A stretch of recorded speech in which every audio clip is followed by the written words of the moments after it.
राजस्थान में विधानसभा चुनावों की तारीखों का ऐलान हो चुका है। राज्य में पिछले 5 सालों से अशोक गहलोत के नेतृत्व वाली कांग्रेस की सरकार है।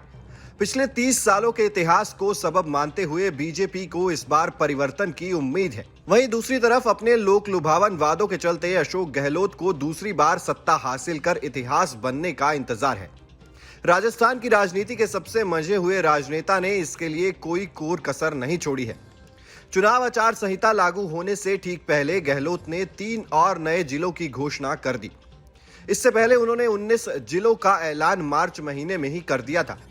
इसके अलावा गहलोत ने जातिगत जनगणना कराने का भी ऐलान कर दिया है। 7 अक्टूबर देर रात अशोक गहलोत सरकार ने जाति आधारित सर्वेक्षण करवाने का आदेश जारी कर दिया। राज्य सरकार के सामाजिक न्याय और अधिकारिता विभाग की ओर से कैबिनेट के फैसले की अनुपालना में जारी इस आदेश में कहा गया है कि राज्य सरकार अपने संसाधनों से जाति आधारित सर्वेक्षण कराएगी। आपको बता दें कि राजस्थान सरकार का यह आदेश बिहार में जाति आधारित सर्वेक्षण की रिपोर्ट के जारी होने के कुछ ही दिनों बाद आया। अब कांग्रेस शासित राजस्थान ऐसा सर्वेक्षण करने वाला देश का दूसरा राज्य होगा।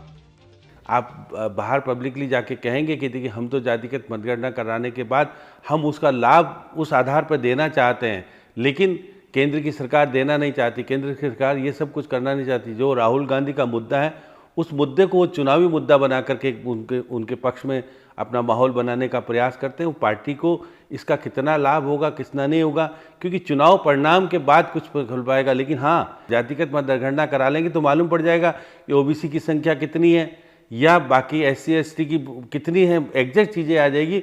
और उस आधार पर अगर सीमांकन होगा तो नई विधानसभा और लोकसभा की सीटें जब बढ़ेगी तो उसका प्रभाव भी वहां पड़ना है।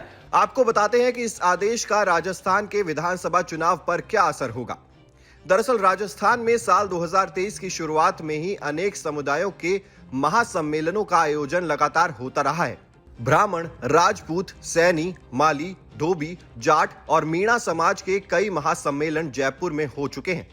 सभी समाजों ने इन सम्मेलनों के जरिए अपना शक्ति प्रदर्शन करते हुए राजनीति में अपनी हिस्सेदारी बढ़ाने की बात की है। मार्च महीने में ही जाट समाज ने ओबीसी आरक्षण को 21 से बढ़ाकर 27% करने की मांग उठाई थी। इसके बाद अगस्त में सीएम अशोक गहलोत ने ऐलान किया, राजस्थान में वर्तमान में जारी अन्य पिछड़े वर्ग यानी ओबीसी के लिए 21% आरक्षण के साथ 6% अतिरिक्त आरक्षण दिया जाएगा, जो ओबीसी वर्ग की अति पिछड़ी जातियों के लिए रिजर्व होगा। ओबीसी वर्ग में अति पिछड़ी जातियों की पहचान के लिए ओबीसी आयोग द्वारा सर्वे किया जाएगा और आयोग समयबद्ध तरीके से रिपोर्ट देगा। इससे अति पिछड़ी जातियों की शिक्षा एवं सरकारी क्षेत्र में सेवा के अधिक मौके मिल सकेंगे।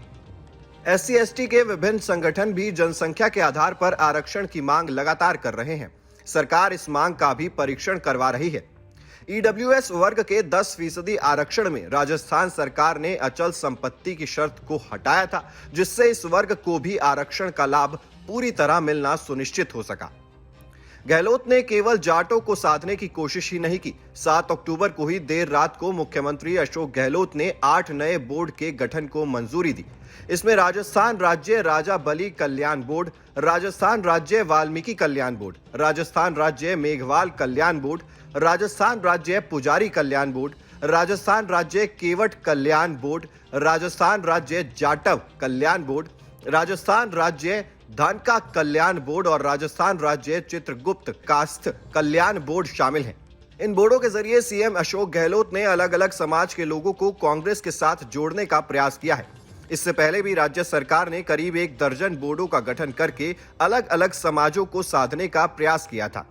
मतलब साफ है कि इस बार अशोक गहलोत विकास कार्यों, लोक लुभावन योजनाओं और विभिन्न समुदायों को खुश कर जनता को अपने पाले में लाने की कोई कोर कसर नहीं छोड़ना चाहते। Team news nation digital.